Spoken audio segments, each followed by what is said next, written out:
Yan. Yun. Ngayon po ako nakita dito mga bagong mga bagong mukha, Hallelujah. Welcome po sa mga first timer. Amen. Si Kuya ata, first timer, kaya first time. What's your good name? Welcome po. Kuya ninyo. Si Ate Joanne. Flor. Amen. Welcome po sa JCKC. Napakabati sa Lord. Amen. Meron po tayong bagong luma. Praise God. Amen. Hallelujah. Praise the Lord. So, hindi po tayo magsimula.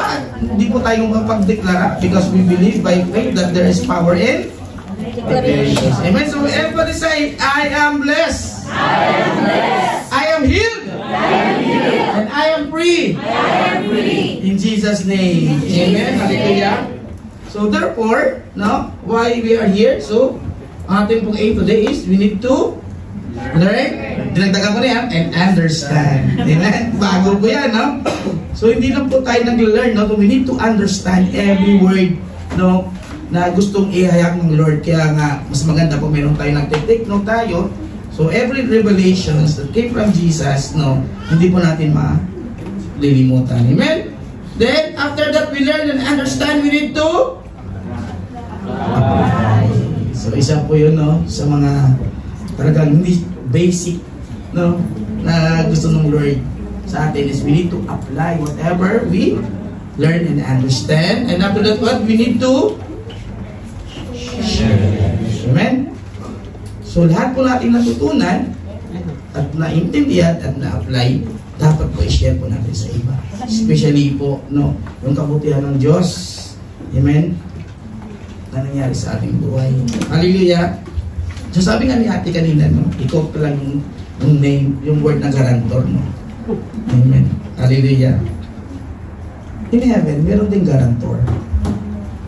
Ang guarantor natin to the Father is our Lord Jesus Christ. Kaya nga, why we are praying, after ng pray mo in Jesus' name. Di ba? Kasi, only in the name of Jesus, if we use that name, kanina, when I speak your name, mountains move, chains are loose. That's why the best guarantor na pag-aaralan natin today is the name of Jesus. Who is Jesus? And what is the statement of Jesus? Jesus even declared, on that certain statements. Hallelujah, na pag-aaralan natin. Amen? Praise God. Kaya sinabi niya, I am the way, the truth, and the life. No one comes to the Father except through Jesus Christ. Hallelujah. Kaya tinawag sa mediator. Hallelujah. So, napakasakit naman talaga, You are, kung gusto mong tumulong, pero minsan napapahamak tayo. Amen. But, when you come to Jesus, and make Jesus as Lord, your Lord and Savior, hindi ka po mapapahamak. Kundi He will give you life. And that life will be abundant life. Amen? Hallelujah. So today, we need to understand, Hallelujah, as we are going through the series of the 7 statements of Jesus Christ. Amen? So, na-discuss na namin yung first 2. Ngayon, discuss natin yung number 3. But before that, sa mga bago, na hindi po nakakasabaybay, so, in the book of Exodus, as a history, bibigyan ko rin ng brief history. When the first encounter of Moses, dun sa bundok of Mount Horeb, na kung saan nakakita siya ng burning bush, then the Lord speak to him on that. Kaya in chapter 3:14, nagkausap si Moses at si Lord. Nagtanong si Moses, ano ang sasabihin ko dun sa mga tao? Kasi gusto niya gamitin ni Lord si Moses to be a mediator as well doon sa mga Israelites na nabiyag sila ng mga Egyptians for 100 years. Kaya this the testaments of our God the Father, ang sabi niya dito, and God said to Moses, I am who I am. And He said, thus you say to the children of Israel, I am has sent me to you. So, noong Old Testament pa lang, ito na yung testaments ng ating Diyos Ama. Na I am who I am. Hallelujah. So therefore, no, ang sabi dyan, no, so the seventh statement of our Lord Jesus Christ, no, ano pong purpose nito in the book of John? In the book of John reveals, no, yung clear and deep understanding of truths about what? About the divine nature of our Lord Jesus Christ. Amen? And His saving relationship with humanity. So dalawa po ang gusto i-clear ni Lord, no, in the book of John. Bakit niya sinabi yung I am statements? Gusto niya i-introduce yung kung sino siya, yung divine nature niya, yung attributes, yung character, yung fruits of the Spirit. At number 2, yung gusto niya yung saving relationship with humanity. Anong purpose? Bakit na pinadala ang Panginoong Jesus sa earth? It's only to save us. Hallelujah. And that was the very purpose of the Lord. Hallelujah. And that's why, as we are describing, no, as what Jesus described Himself, pag binasa mong book of John, nandyan na lahat, no? Hallelujah. Because the book of John, I encourage you to read it first. Because nandun yung life ng Lord na sinababayan ni Apostle John. So the first statement na sinabi ng Lord na I am the bread of life. It means to say, satisfying spiritual hunger. It means to say, pala na hindi lang pala tayo kailangan pakainin yung katawan natin ng mga natural na pagkain. Because the compositions of a human being, there are 3 compositions. Body, ito. So kailangan mo talagang paliguan, pakainin, bihisan, pabanguhan, hallelujah, and soul, pangalawa. Ito yung meron kang emosyon, hallelujah, bakit ka nasasaktan? Kasi may soul kayo. Then, the spirit. And this spirit will go back to the Father itself. Because in the book of Genesis, when God made man, ang ginawa niya, hinihipan niya. And there was life. Yung spirit na yung babalik yung kay Lord. Yung body mo will go 60 below the ground. And how about your soul? Yun yung i-judge. Kaya, in order for us to be redeemed, in order for us to be saved, si Jesus ang kailangan natin. Kasi siya lang, the only mediator can bring us to the Father. Hallelujah! Wala nang iba pa. Kaya Jesus declared on this statement that I am the bread of life. Ang sabi niya, hallelujah, I am the bread of life. He who comes to me, sabi niya, shall never hunger. So Jesus talking about His divine nature, spiritual. Kaya, in the book of Matthew, chapter 4, verse 4, when Satan tempted Jesus, anong sabi ni Jesus? Man shall not live by bread alone. Tingnan yung word na alone, bread alone. But by every word that comes out from the mouth of the Father itself, of Jesus. Hallelujah. So, we need, kailangan pala balance ang buhay natin. Merong physical at merong spiritual. Hindi lang pala pwedeng puro physical lang. And then the statement of the Lord, sabi niya, He who comes to me shall never hunger, and he who believes in me, in Jesus Christ, shall never be thirsty. Shall never be thirsty. Hallelujah.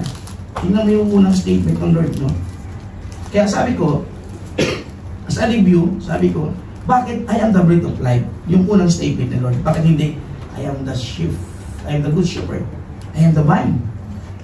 Kasi alam ng Lord, hallelujah, yung tao, matakaw talaga yan. Unang hanapin talaga yung food.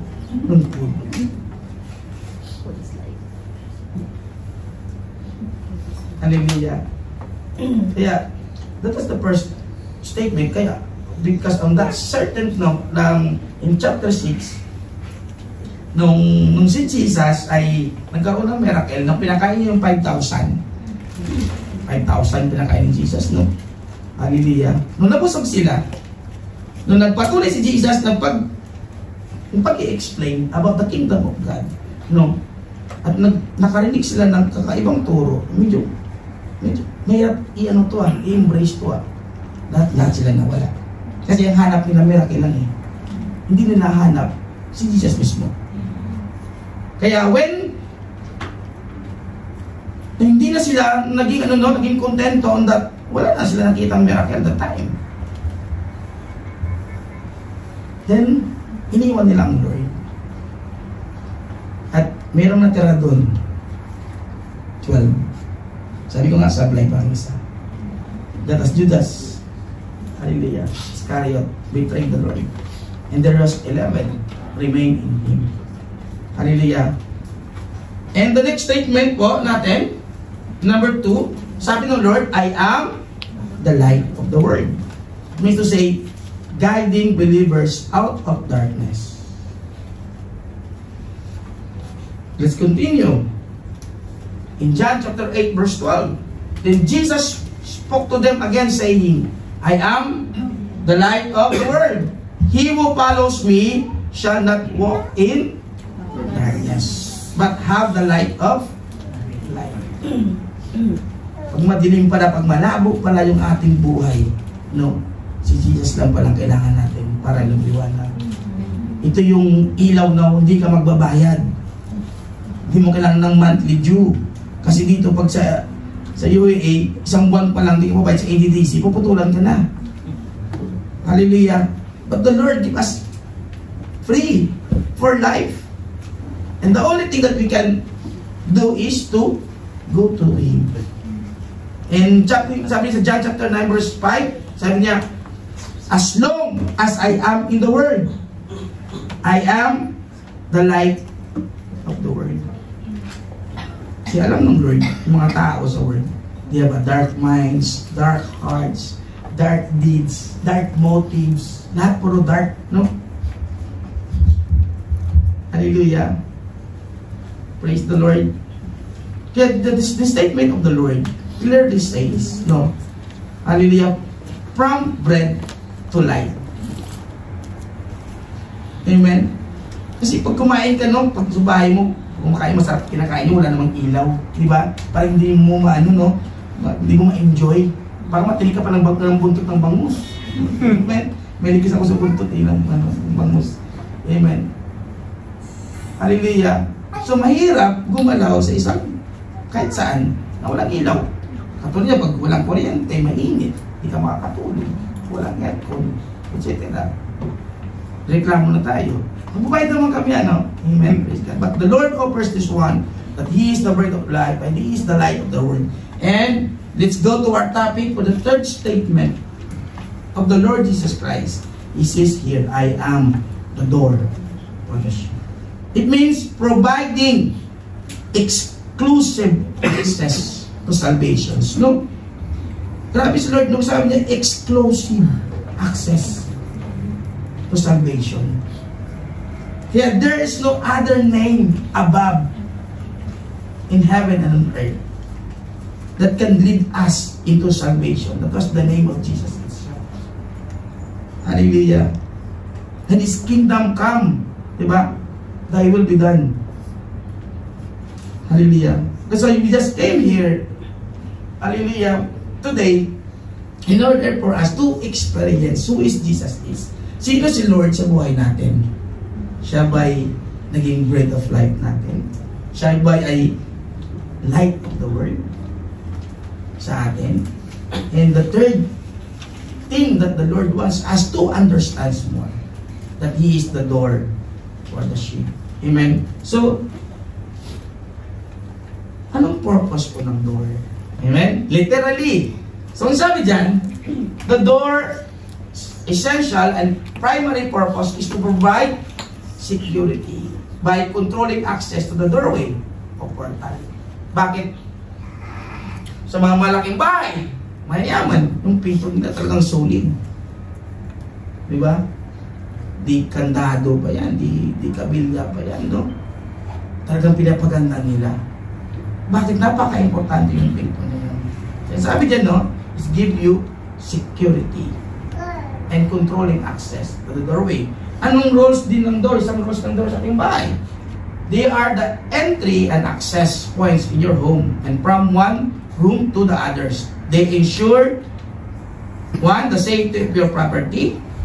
You can feel safe inside your home when you know that there are strong and durable doors installed to it for ultimate protections and security. Eh, laging sinasabi nyo, lagi nyo isara yung pinto para walang magnanakaw o tulisan ang pwedeng pumasok. Di ba? Pag malis tayo ng bahay, di ba? Ano bang sinisecure natin? Yung rep? May kung laman ng rep. Di ba? Yung rep bukas. Di ba? Kundi yung last na isisecure natin, yung pinto, baka tayo umalis. Ito ba'y bukas? Sino ba may access doon? Hallelujah. That was, no, the normal na purpose ng door. Then, let's go to our topic. In John 10, verse 1 to 10. Sabi dito, most assuredly, I say to you, he who does not enter the sheepfold by the door, but climbs up some other way, the same is a thief and a robber. Let's read and understand this one. Mamaya explain ko. Number 2, but he who enters by the door is the shepherd of the sheep. Tama po ba? Pag ikaw may-ari ng bahay, hindi ka dadaan sa bintana. Di ba kasi may susi ka eh? Tama mo ba? Hindi ka dadaan sa bintana or saan man, kundi doon ka sa main door. And at the same thing here that Jesus told on this statement, sabi niya, the same way, and some other way, the same is a thief and a robber. But he who enters by the door is the shepherd of the sheep. Patuloy muna tayo. In verse 3, to him, the doorkeeper opens. Tandaan nyo may doorkeeper. To him the doorkeeper opens, and the sheep hear his voice, and he calls his own sheep by name, and leads them out. In verse 4, and when he brings out his own sheep, he goes before them, and the sheep follow him, for they know his voice. Verse 5, yet they will by no means follow a stranger, but will flee from him, for they do not know the voice of a stranger. In verse 6, Jesus used these illustrations, but they did not understand the things which we spoke to them. In verse 7, let's continue. Then Jesus said to them again, most assuredly, I say to you, I am the door of the sheep. And all who ever came before me are thieves and robbers, but the sheep did not hear them. This is a good thing. In verse 9, Jesus again says, I am the door. If anyone enters by me, he will be saved. And I will go in and out and find pastures. The thief, in verse 10, does not come except to steal, to kill, and to destroy. But Jesus says, I have come that they may have life, and that they may have it more abundantly. Ngayon, saan ka papanig? Amen? Yun ang question nun. Then, we have here some learnings to understand. The first learning that I want you to understand is between contrast between the good shepherd and the false shepherd of Israel. Pag sabi mong contrast, yung kaibahan. Pag merong good shepherd, hindi ko sabi merong bad. Hallelujah. Today we will understand, on that. So let's discuss first, before we go to the chapter 10, ano nangyari sa chapter 9? Kasi correlated to sila. Ganito po ang nangyari sa chapter 9. Kaya meron tayong sa Tagalog. So, iyan ko na lang, to make the story short, in this chapter 9, meron pong dito, meron pong isang dulang. Hallelujah. since birth, no, pinanganak siyang bulag. And one time, nung si Jesus as passing by, no, sabi dyan, no, iyan ko lang ha, basahin nyo na lang, no. Hallelujah.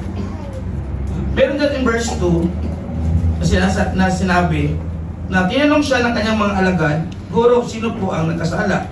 At pinanganak ng bulag ang lalaki ito, siya ba o ang kanyang mga magulang? Sumagot si Lord, ipinanganak siyang bulag hindi dahil sa nagkasala siya o ang kanyang mga magulang, kundi upang mahayag ang kapangyarihan ng Diyos sa pamamagitan niya. So ano pong ibig sabihin nun? On this passage, no? May mga nangyayari pala sa ating buhay na kung saan there is a greater purpose. Bakit God allows it? Yung mga troubles, bakit wala kang nagtrabaho, pay-pay mo naman sa trabaho, no? Hindi ka magbawan, hindi ka nagnakaw, no? Minsan nga advance ka pa mag-time in at late ka mag-time out. Diba? Tama? Bakit natanggal ka? Dahil ba may kasalanan ka? Wala kang kasalanan pero tinanggal ka eh. The same thing sa taong na to, pinanganak siyang bulag. Kaya nagtanong yung kanyang mga disciples, Guro, sino ba may sala din sa kanila? No? Kasi ako ni Jesus, no? Pinanganak siyang bulag hindi dahil sa nagkasala siya o ang kanyang mga magulang. Ang purpose pala, kundi upang mahayag ang kapangyarihan ng Diyos sa pamamagitan niya. So, kaya nga yung testimony, your life testimony, my life testimony is for God's glory. Para maihayag yung kabutihan ng Diyos. Kaya mo nararanasan yung mga bagay na yan, na huwag mo i-condemn sa sarili mo. Kasi merong ano eh, may mga consequences na gawa natin. May consequences natin na hindi naman kagagawa niya, pero decision na yun. At yung iba yung ano, but there's some consequences. But there's consequences. Mayroong good at saka bad na effect yan sa atin.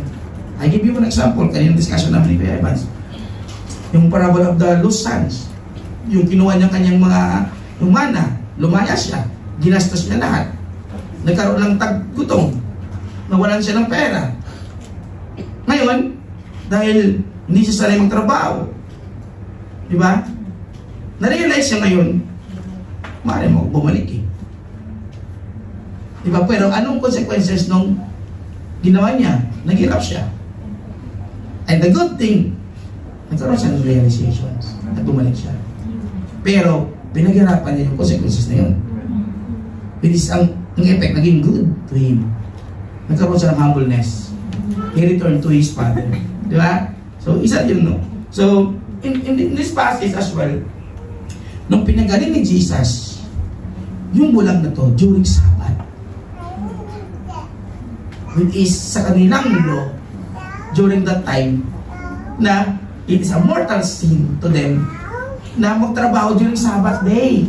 Kaya yung mga counterpart ng Lord, yung mga bad shepherds, yung mga Pharisees, umiksi na agad. Hallelujah. Bakit? Bakit? Puro na bakit to? Puro na bakit sila ubahay? Hallelujah. And in this case as well, hallelujah, hindi sila naging happy na yung since birth na bulag ay nakakita. Anong klaseng shepherd ka?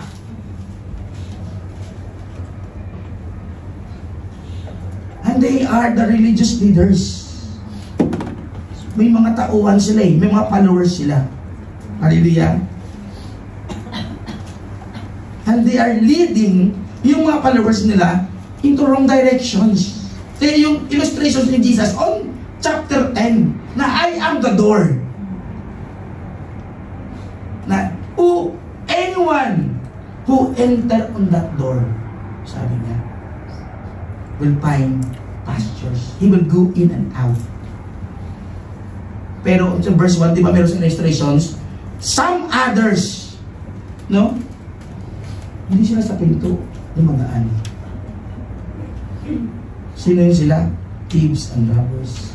Kaya ang chapter 9, Ang ginawa nila doon sa pinagaling ni Jesus, in-excommunicate nila, tinanggal nila sa kanilang grupo.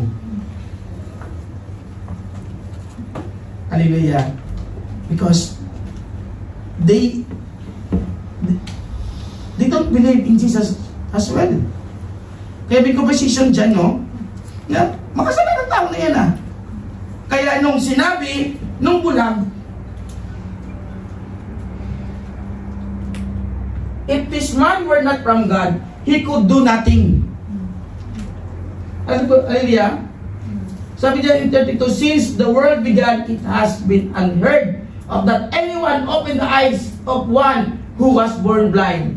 If this man were not from God, he could do nothing. They answered and said to him, you were completely born in sins, and you are teaching us. And they cast him out. Tingnan mong karakter meron sila. Dapat nga happy sila eh, kasi nakita nila since birth yung ano eh. So nag-imbestiga pa sila dito, tinawag yung kanyang mga parents. Totoo bang anak niya bulag? Since birth? Hallelujah. Then there is an encounter on that. On this verse. Sabi diyan, and Jesus said to him, you are both seeing him. Sabi niya, who is talking with you? Then he said, Lord, I believe, and he is worship him. Amen. Hindi nagkaroon ng kaligtasan. Then, hallelujah, let's go to our other learnings. Sabi niya, Jesus is the true, legitimate shepherd who enters in the way that is proper and prepared. Kaya yung ano ni Lord, he is the true legitimate shepherd. Kasi mga counter pa, mga illegitimate, you know. Hallelujah. Yung gusto lang nila, yung ma-praise sila ng tao, no? Hallelujah. Praise the Lord. Kaya, ang sabi niya sa verse 1 and 2 kanina, sinabi natin, di ba? Jesus explains here on verse 1 that not everyone among the sheep is a true shepherd. Hindi daw lahat, no? Nang nasa mga tupa is true shepherd. Mayroon daw nagbabaka ano lang, di ba? Clone lang, sa ano pa, no? Some are like thieves and robbers. Not everyone who stands among the sheep comes that way. Some climb up in some other way. Hallelujah. Yun pong ibig sabihin ng Lord on the verse 1 and 2. On the verse 2, sabi dyan, no? But he who enters by the door is the shepherd of the sheep.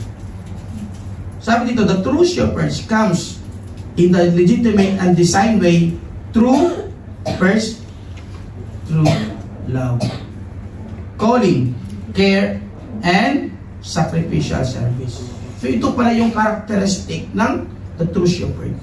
Unang, mahal niya yung kanyang mga tupa. Inalagaan niya. And even he sacrificed his service. Hallelujah. Mamaya, mayroon tayong video dyan, no? Papakita ko sa inyo. Hallelujah. Kung paano nalalaman ng mga tupa yung boses ng shepherd. Hallelujah. God always intended that His people will be led, feed, and protected. Yun palang purpose ng Lord. So, bawat isa sa atin. That's why He is the door. He is the great shepherd. Hallelujah. And we are all sheep. Tayo lahat mga tupa. No? So, one of the characteristics ng mga tupa, as based the study, sila yung mga hinang nilalang.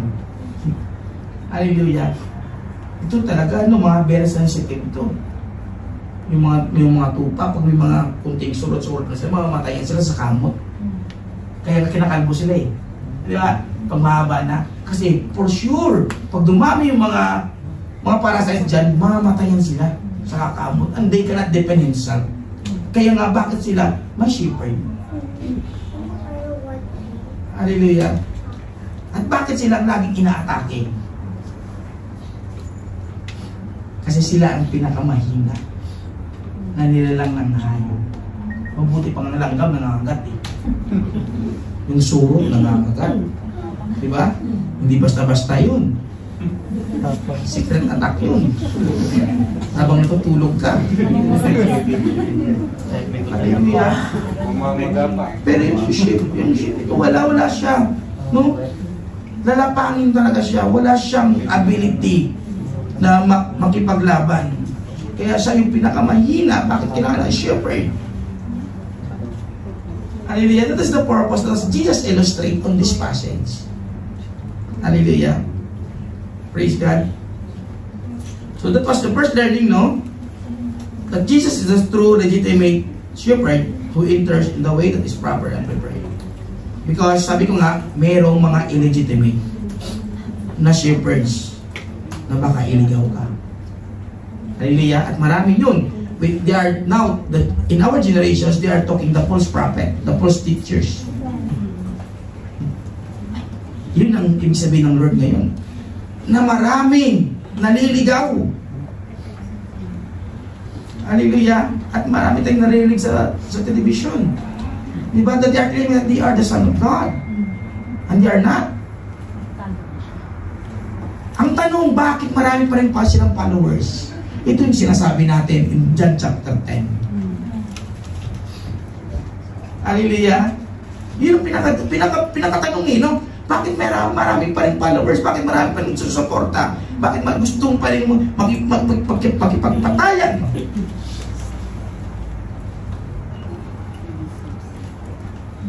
The question is because they are blind. And the Bible says, yung bulag, kapag umakay ang bulag sa kapwa bulag, sila ay mabubulag. Mahulog. Right, di ba? Praise God. And it is happening. Mga kapatid, Jesus wants us to understand more. Again, but in Him alone, He is the legitimate doorkeeper, the true shepherd. Amen? Hallelujah. And number 2, learnings. Mabilis na po to. The sheep and their shepherd. Dito natin ipapakilala kung sino yung mga tupa, anong klaseng tupa, paano ang tupa mag-response, at sino ang kanilang shepherd. Amen? Yep. On this verse 3, ang sabi diyan, to Him the doorkeeper opens. It means to say, pag may pinto, may tagabantay. Meron pa pala eh. Sabi ito, to Him, the doorkeeper opens and the sheep hear His voice. And He calls His own sheep by name and leads them out. At sino ang doorkeeper na to? And that was the Holy Spirit. Pag kay Jesus ka pala, hindi pala basta-basta makakapasok ang kaaway mo because you have the Holy Spirit. Dadaan sila sa pinto kung sa pinto sila dadaan. But remember, sa illustration ng Jesus, there is robbers and thieves. Anong purpose ng robbers? To destroy. Para nakawan ka, di ba? Hallelujah. Sirain.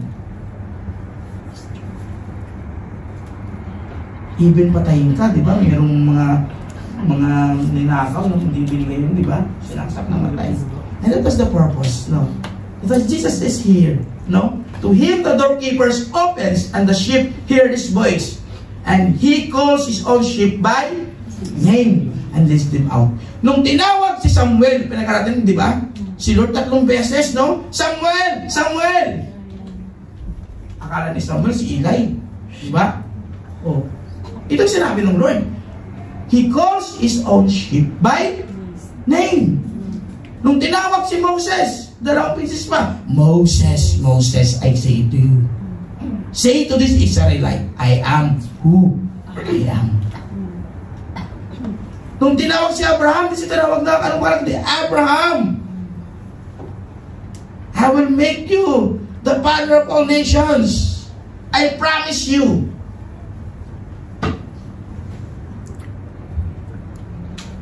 Amen? Kilala ni Lord kung sino niya sa Kanya. Kaya He says this statement, He calls His own sheep by name and leads them out. Tignan yung word lead them out. Hindi niya pinabayaan na, sige, layas, labas. In verse 4, and when He brings out His own sheep, He goes before them. Ganun si Lord mag-alaga, mga kapatid. Pag na-kay Jesus tayo, we are in the right way. Hindi tayo pabayaan ng Lord. May problema ka? Of course, yes. Kasama yan sa buhay Kristiyano, mga kapatid. In John 16:33, sinabi na ni Lord yan. In this word, sinabi niya sa kanyang mga disciples, you will face many troubles. Hindi lang isa, mga kapatid, kundi many. But Jesus also promised His disciples, He said, take heart, relax. Watch and learn. Take heart. Sabi ni Lord, I overcome the world. Amen? Hallelujah. Pag ikaw Kristiyano, hindi ka nakaranas ng mga problema, mag-isip-isip ka. Baka ligaw ka na. Amen? Diba? Kasi tapos na Jesus eh. Even si Jesus, mga kapatid, no? May mga problema siya. Yung mga illegitimate na shepherds, na kung saan naawa siya, na marami pa rin followers yun. That they are only focusing, no? On the moral and religious belief na meron sila. Kaya gusto ni Lord i-break yung sistema na yun. Kaya ang tanong dyan lagi, bakit si Lord sa Sabat siya nag-heal? Hindi yung sa ordinary day. Kasi dito, Sabat na naman eh. Like us, Sabat day.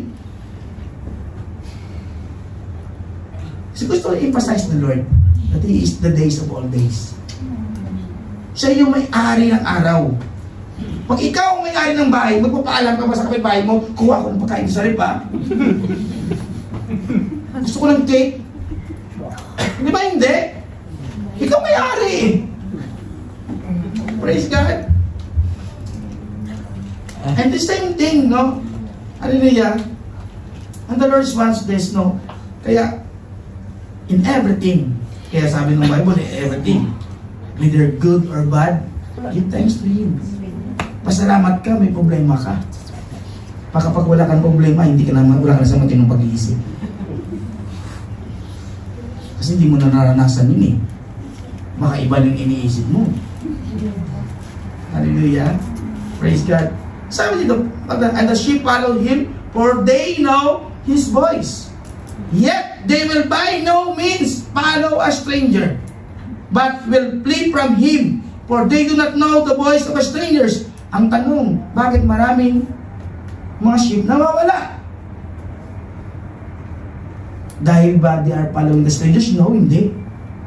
Kung i-crack mong word na to, bakit maraming nawawala mga sheep? Because they are being robbed. Hindi dahil sila mismo ay umalis doon sa shepherd, kundi inagaw sila mismo doon sa shepherd.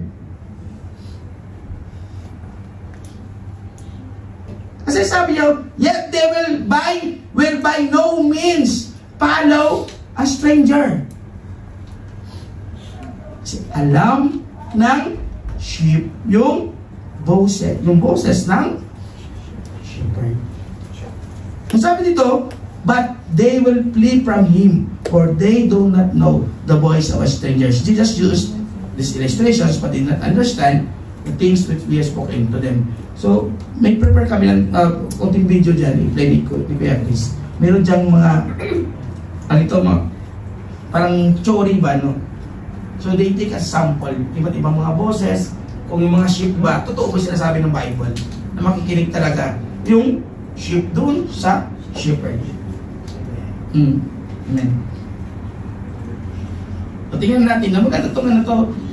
Maganda tong naging ano nila, naging tsuri yan.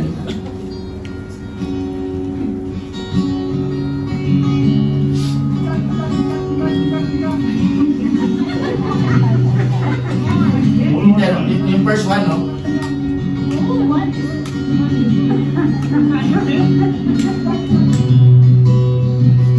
So, number 2 na. So, tinatawag nila yung ano, no?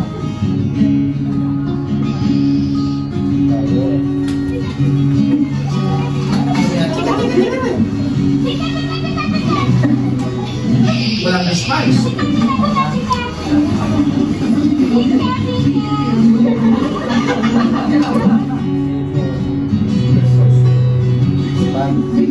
Just another one.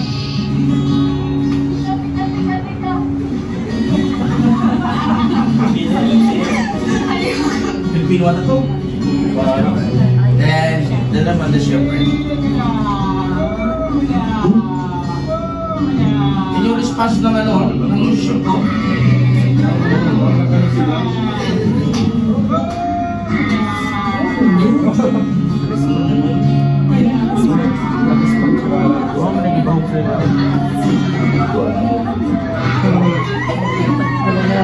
Yung experiment nila.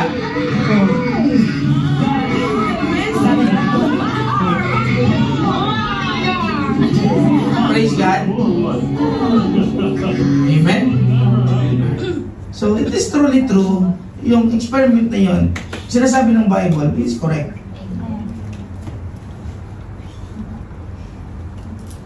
Hallelujah. That the sheep follow him, for they know his voice. Tayo yung mga test 1, object 1, object 2, object 3. Kahit ang tawag nila, no? Hindi sila naririnig. Yun ang ibig ko sabihin. Na hindi dahil umalis yung sheep doon sa shepherd, kundi ninakaw sila mismo. Forcefully. Kaya, pag binasa natin yung verse 10, the thief shall come to, hindi naman siya hiningi eh. Di ba? Steal, to kill, and destroy. Kaya nga pag mayroong mawala doon sa sheep pen na yun, hallelujah, pag-pray natin na may balik siya kasi ninakaw siya eh. Hindi siya umalis. Si brother umalis sa church, si brother hindi lang sa church. Hallelujah. Hindi nila gusto yun. Kaya ang purpose that every one of us will be a shepherd like Jesus. Yun ang point ng Lord ngayon. Na hindi lang tayo manatiling sheep lang tayo. Na tayo na lagi yung ginagay. But if you have Jesus, sabi ng Lord, no, you will be like Him. Pwede ka pala maging shepherd. Pwede ka pala mag-lead. Kaya why we are studying this one, why we are going to church, why, para ano? Parang lumipas ng oras natin kasi wala tayong nagawa sa bahay. Kasi wala tayong day off natin. Amen? Magiging walang say-say. Yung natin sasabi na learn and understand and apply and we need to share. Kasi maraming nanakaw yung kaaway. And we are called by our own name, by the Lord. And we know His voice. Di ba, pag hindi ka nag-church na kukonsensya ka, taka na ako din nag-church siya. Pag nalibasa ka ang word of God, di ba? Di ba? Pero tandaan nyo, pag nasimula mo lang hindi mag-church, nanakawin ang Satanas yan. Hindi ka na mag-church. Until you will hear again the voice of your shepherd. Mananaginip ka. Magkakaroon ka ng problema. At ang gagawin mo, tatawag ka doon sa shepherd na meron ka. Hallelujah. And that's the time you will realize as well. Mukhang naliligaw na ako. Wala na ako doon sa kulungan. Kasi Jesus illustrate, no? Doon sa isang nawalang tupa. Iniwan niya yung 99. Tingnan mo yung shepherd na yun. Tingnan mo si Lord, ha? Iniwan niya yung 99. At hinanap yung isa. Nasaan ang isa na nawawala? At nung nakita ng shepherd yung isa, hindi niya lang, ay ka, huwi tayo. Kinarga niya, kalong-kalong niya, tapos nung umuwi sa bahay, tinawag niya po yung mga kapitbahay mo. Never! Andito na! Nakita ko na siya! Party tayo! Naging illustrations ng Lord na one soul is very precious to Him. Kaya tingnan yung mga katabi niyo, nasan sila? And yung maging ministry mo, pray for him. Isulat mo doon, Lord, I pray for this man. Every day, Lord, I pray for this man. I pray for this man. And you will see. Because magiging shepherd ka. Hallelujah. And how we will do that? That's why we are coming to church and learn and understand and apply what will be. Ano yung purpose natin? Ano yung gagawin natin? Paano natin ma-overcame yung buong city ng Abu Dhabi?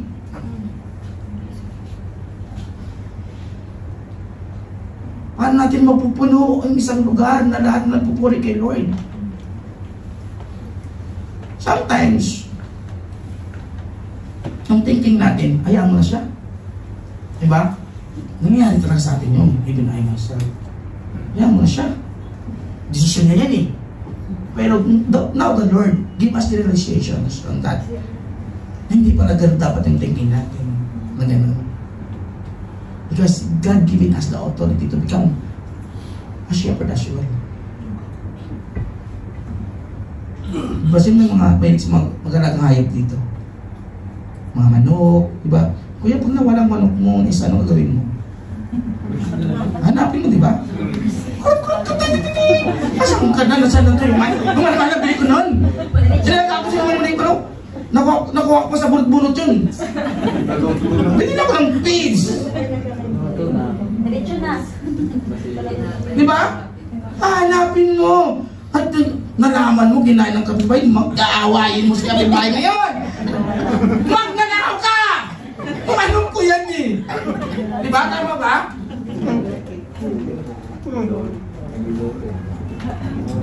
Tinola na. Tinain na. Ang that literal example, oh, galit na galit tayo. Pag yung property natin, nanakawan. Diba? But how about the little ones? How about them? Hayaan na natin ba sila? Nanakawin sila? Patayin sila? Hallelujah. At hindi tayo papaya. Kaya we are here. Yun ang pinaka-divine purpose ng Lord din. That's why He came here on earth. Not to condemn the world, but to save the world. Yung sabi ni Jesus in John chapter 3 verse 16 to 17. For God so loved the world, He gave.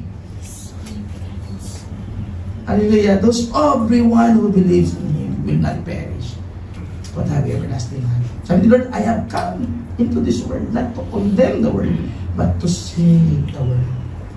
Kaya ang purpose mo is to save them, not to condemn them. Yan kasi, yan sa ulit ko, yan kasi.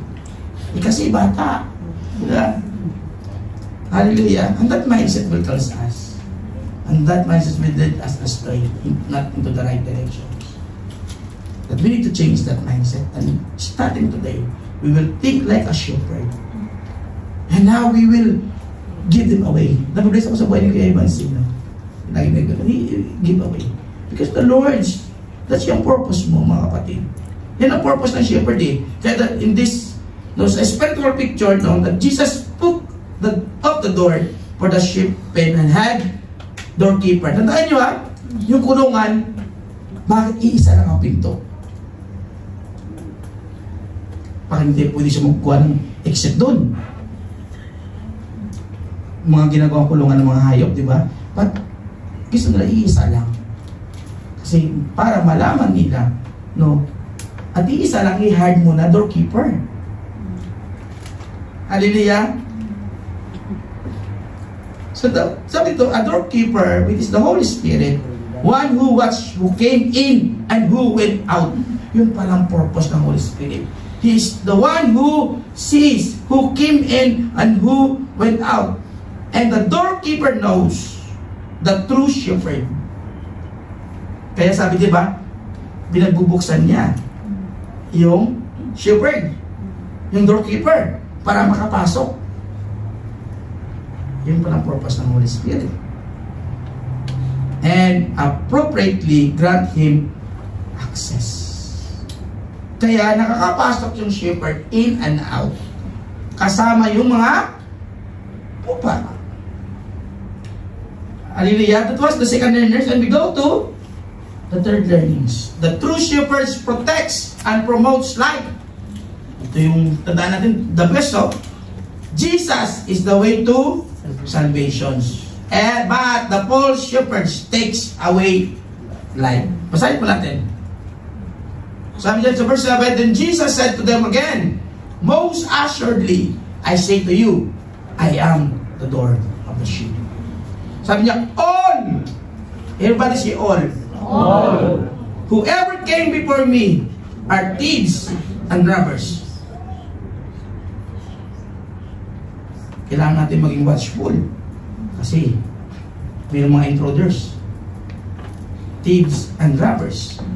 But, tunggunting but the sheep did not hear them. Kaya yung sabi ko kanina, na hindi ka gusto ng sheep na mag-lead astray. Kasi comforted na sila eh. Kung ikaw ba na sa comfort na, lalabas ka ba sa comfort zone mo? Kung yung tinutulugan mo dyan, waterbed, lagi kang basa. Diba? Pupunta ka ba sa sahingan? Para humiga. Illustrations na yun But the sheep did not hear them. Kaya sabi ng Lord in 9, I am the door. Again, if anyone enters by me, he will be. Yung palang purpose mo. Yung palang purpose mo why coming to church. To gain access to salvation as well.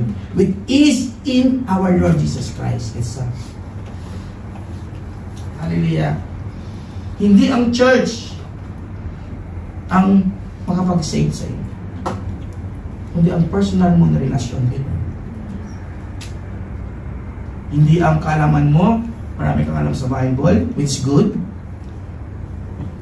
Siyempre, kailangan natin mag-meditate, kailangan natin mag-learn. Pero hindi yan assurance that you are saved. Maraming mga theologians, maraming mga philosophers. Ang dami. And why they are still longing for more? Kasi hindi sila contented. Mamaya, may discuss natin dyan. Ang sabi dyan, ito pa isa sa mga access na bibigay sa atin ng Lord. Ulitin ko, if anyone enters by me, he will be saved and will go in and out and find pastures. Diba? So, may access ka. Not to in and out, to enjoy life. Kasi Lord, He will give us life abundantly. But remember in verse 10, the thief does not come except to steal, to kill, and to destroy. But ang testament of the Lord, again, I have come that they may have life. Hindi lang life, and that they may have it more abundantly. Hindi lang pala basta-bastang buhay na bibigay ng Lord, kundi abundant life. Anong life? Life is full of joy. Hallelujah. So Jesus emphasized here, hallelujah. Ang sabi ko nga, yung pintuan, bakit iisa ng pintuan? Hallelujah. So, the thieves implies deception and trickery in verse 10. Robbery implies violence and distractions. So the very purpose of them is to take away life. Diba tama? But Jesus gives life abundantly. So what He will do? He will go in and out. Jesus described that they are settled, satisfied life, enjoyed by the sheep. under the shepherd's care. Kaya sabi sa Psalms 128, 121, right? Sabi niya, the Lord shall preserve your going out and your coming in from this time forth and even more. Tignan yung promise ng Lord, from this time forth, from now on and even more. The Lord shall preserve your going out and your coming in. In the book of Deuteronomy 28:6, sabi ito, blessed shall you be when you come in, and blessed shall you be when you go out. Grabe, no? So, well protected pala yung mga sheep under the shepherd's care. Kung kay Lord tayo, no, agawin mo tayo ng kaaway, no? So, may dalawang ano dyan eh, may dalawang gustong emphasize. Ay, gusto mong paagaw o ayaw ka ni Lord ipaagaw?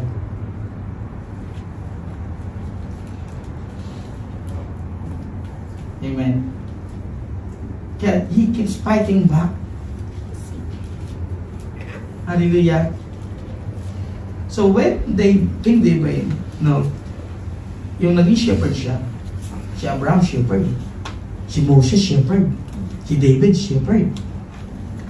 Kita niyo yung connections? May mga flocks sila eh.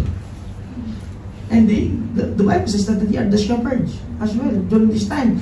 When King David became king, siya shepherd. Nung nagpapastol si King David, when he find wolves na gusto na muna yung mga sheep na nilagaan,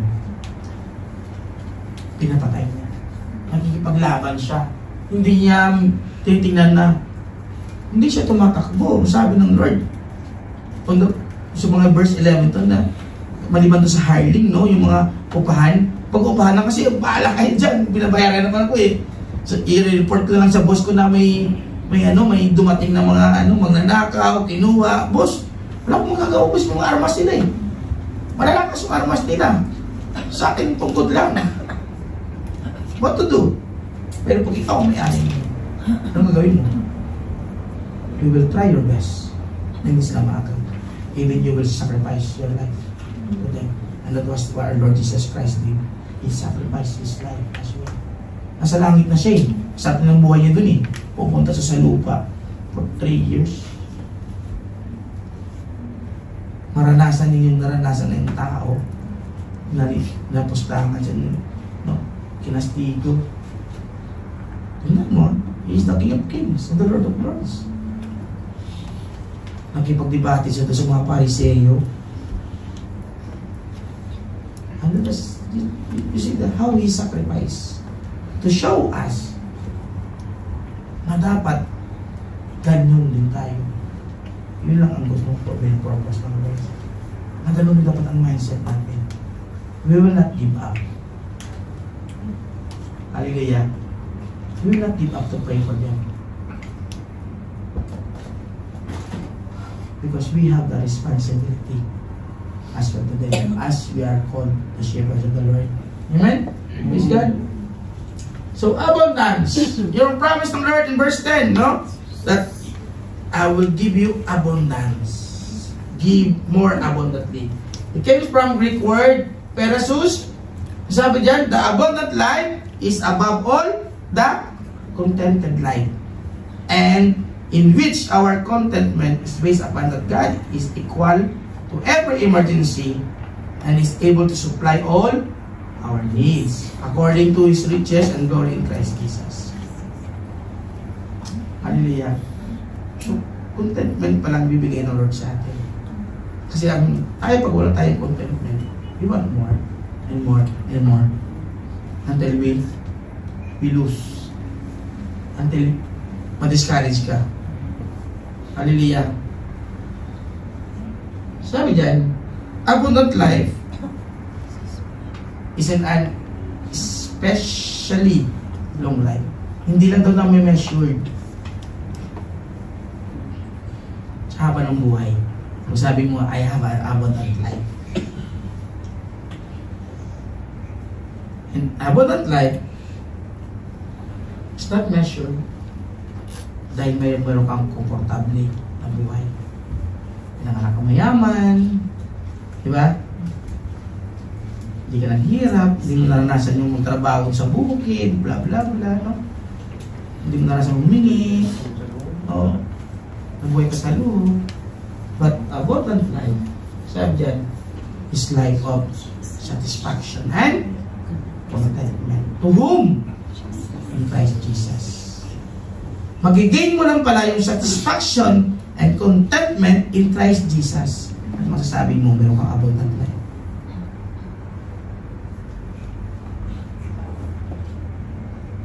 Ganun lang palang sikreto. Hallelujah. Kaya, kaya sabi ng Lord, bakit ka mag-iipon ng kayamanan dito sa lupa? Na kung saan masisira, kakainin, nanakawin. Di ba? Bakit sinabi ng Lord yun? Yung comparison na yun, bakit hindi ka mag-ipon ng kayamanan? Ay, pinasisira. Na wala pang nanakaw. Yun yung kayamanan na sa langit. Kung hindi nag-care si Lord sa atin. Bakit na sinabi yung statement na yun? Hallelujah. Meron bang namatay na buhay? Bilang mayaman sa mundo? Wala. Sino kung walang apple?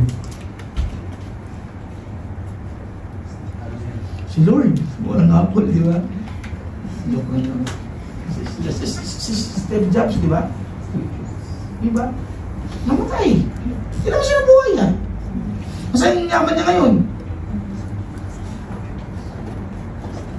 At marami pa iba. Kaya the Bible says that clearly, pero hindi masama maging mayaman, ha? Kasi hindi na ako magtatrabaho, sabi ni brother. Kasi mamamatay lang din naman ako eh.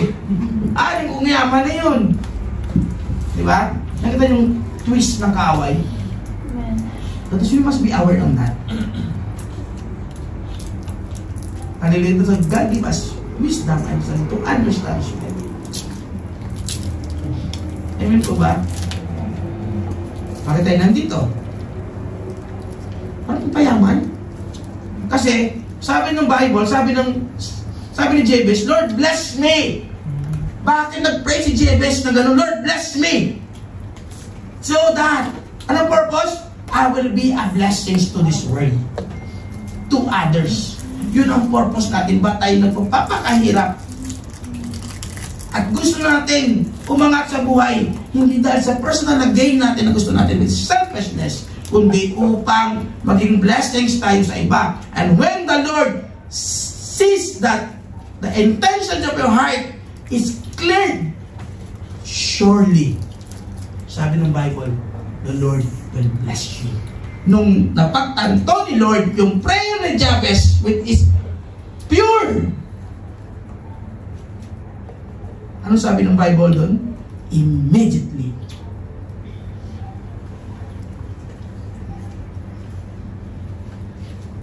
He blessed Jabez. Yung may sakit, nang sabi kay Lord, pagalingin mo ako. Nung nakita ni Lord yung needs, at yung sincerity as well ng tao, ano sabi ng boy? Immediately, He healed. Nakita yung urgency. Bakit yung prayer ko ngayon wala pa? Hindi naman urgent yung pa eh. Baka once mo lang mo yung needs. Kaya hindi pa yung binibigay ng Lord. Kasi the Lord, He knows everything in us. 5 years ko na pag-pray. 10 years na. Wala pa rin. Hallelujah. Ganun pa rin yung sasagot ng Lord. Wait. Relax. Wait. Hindi pa napapanahon. Amen po ba? When I prayed for promotions, 5 years bago nag-grant ang promotions. Kasi sabi ng Lord, hindi pa napapanahon. Hallelujah. Nag-give up ba ako? Sa pag-pray, hindi. Naging pa ba ako to ask God? Hindi. Masakit, oo, umiyak nga ako eh. Anong rason ko? Bakit sila? Hindi naman sila nagtatrabaho eh. Nakaupo nga lang sila na promote. Ako binigay ko yung the best ko. Hindi ako makatulog sa kakaisip ko anong magiging bla bla bla. But until now, wala pa. Lord, unfair mo. At nasaktan ako kasi tao ako eh. Diba? Literally. Because our eyes always seen on these things. Nakikita mo sila, nakikita mo lahat ng bagay. Lord, bakit sila? And you are starting na comparing na yourselves. Anong gagawin mo? Ay, hindi na ako pagtatrabaho ng maayos. Tama ba? Kasi na-discourage ka na eh. Mapapalit na ako. Para sila dyan. Hindi na rin mapupromote. Hindi naman ako napopromote eh. Mabuti pa nga nakaupo, napopromote. Ako nga. Trabaho, di ba? Negative thoughts will kill your passions. Even you are Christians. Mangyayari talaga yun, mga kapatid, sinasabi ko na sa inyo. Kasi naranasan ko yun. But the Bible says in Romans, renew your mind. Kaya sinasabi ng Bible, bakit sinasabi ulit-ulit niya? So Pablo, renew your mind. Kaya yun ang ginawa ko, I renew my mind. No? I work hard. Kahit hindi nakikita ng tao. But I believe there is always a proper time. And I believe kung nagtanim ka, kung ang proper time, aani ka. Amen. Amen? Para pa natin si Jesus. Next, abundant life, the sheep give honor to the shepherd. Kaya bakit nasabi, to God be the glory. Thank you, Lord. Panginoon, hindi dahil sa'yo. Hindi ko marating yung ganito. They are credit. So lahat ng mga sinasabi natin, those credit to our Lord Jesus Christ. Kaya yan ang pinaka-importante, yung essence na meron tayo. Hindi dahil nasabi natin na magaling tayo sa trabaho, may kaalaman tayo, malakas tayo, kundi dahil yan sa shepherd na meron tayo. Because He guides us in the right directions. He guides us in the right mindset. He guides us in the right character. Kasi ang Kristyanismo, character building yan. Hindi ka magiging complete Christians pag hindi na-build yung character mo. Bakit sinabi ni Pablo, dapat yung ganitong character na meron sa Kristiyano? Makuha mo ba in 1 day, 2 days? It will live by the time and by experience na meron ka. Kaya ate, di ba? That was lived by your experience. Nabigyan ka ng Lord. Kaya sabi ng Bible, be humble like a dove and be wise like a serpent. Laging bakit maraming Kristiyano ang naluluko?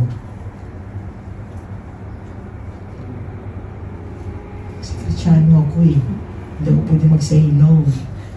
Kung pala niluloko na tayo, padala tayo sa Pilipinas. Hindi naman pala ginagamit sa maayos. Akala natin, maghanap ng trabaho. Pinapatala natin, maghanap ng trabaho, mag-apply ako. Yung pala, ibang na-apply. Yung tawas pala na-apply nila sa ilong nila. Di ba? It is true. No, kaya the Bible says to be humble like a dove. As always, the Lord says. Be wise like a serpent. Kasi yung ahas, di ba? Pag tutuklawin ka niyan, he will attack you at the back. Di ba? Amen? So, kung kasi na tayo, lapit na, no? So, sabi sa, ito yung promise ng Lord.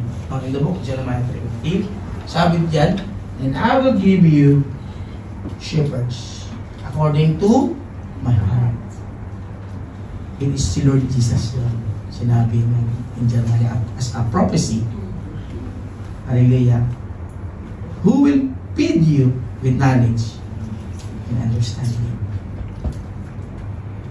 Hallelujah. Anong pwede natin gawin? Pag-pray natin. Hallelujah, yung mga shepherds natin who assess us na bigyan sila ng Lord ng kalakasan, ng understanding, as well how they will manage everything. Amen? This is the promise of God. I will give you shepherds according to the heart of God, who will feed you with knowledge and understanding. So everybody say, I declare, I am a child of God. I am a child of God. Amen. Praise God. Let us pray. Let's stand up and pray. Thank you, Lord. Amen. Praise God. Hallelujah. Thank you, Father. Bless you, Lord. Thank you, Jesus. We glorify you, Father, Lord God, in heaven of Israel. We thank you, Lord, for Lord. You remind us, Lord, that you are the true shepherds and the door of Panginoon for our life. Tulungan mo kami, Panginoon, to identify, O God, Lord, things that happens in us, Father. Whether it comes from you or comes from the enemy, the thieves or the robbers, O God. Lord, do not let us, Father, to be taken away, O God, by the thieves and robbers, O God. But Lord, we want to stay, Panginoon, in place, in your presence, Lord. Lord, bigyan mo kami, Panginoon, ang heart of a shepherd. Hallelujah, na kami naman, Panginoon, ang maging tagabantay, maging tagapag-alaga, tagagabay ng mga tao, Panginoon, na sa paligid namin, Panginoon, na maging magpapala kami sa kanila. Ang bawat isa, Panginoon, sa lugar na ito, Panginoon, God, Lord, na mayroong, Panginoon, sense of responsibility, O God, like a shepherd. Give us that shepherd mindset, Father. Hallelujah. Na we are willing, God, Lord, to sacrifice our time, our talent, and our treasures. Lord, sa araw na ito, sa oras na ito, Panginoon, hallelujah, hindi kami, Panginoon, papayag ko, God, Lord, na hindi kami magiging kaisa mo, Panginoon, magiging kaisa sa iyong layunin, na palayain, Panginoon, ang lahat nakakulong mo, God. Na we have the access, Lord, in your pastures, Panginoon. We can come in and out, Panginoon, on that pastures, God. That we will enjoy, Panginoon, ang sinasabi mo, Panginoon, you will give us more about that life, Panginoon. A life that full of joy, a life that full of, Panginoon, of contentment and satisfaction. When is only God comes from you. Help us, Father, to know, hallelujah, our priorities as well. Na ikaw, Panginoon, ang maging priority namin, Lord. Hallelujah. Help us to understand, Panginoon, the heart of the shepherd. Thank you, Lord, for everything that you have done to us. Thank you, Lord God, for the life of your people, Lord, that they are willing, Panginoon, hallelujah, to be one in you. I declare the favor of God be upon us all. The great shepherd is our Lord Jesus Christ. We will become the full control of our life. And I thank you, Lord, and we receive it by faith. In Jesus' name we pray. Amen. Amen. Amen.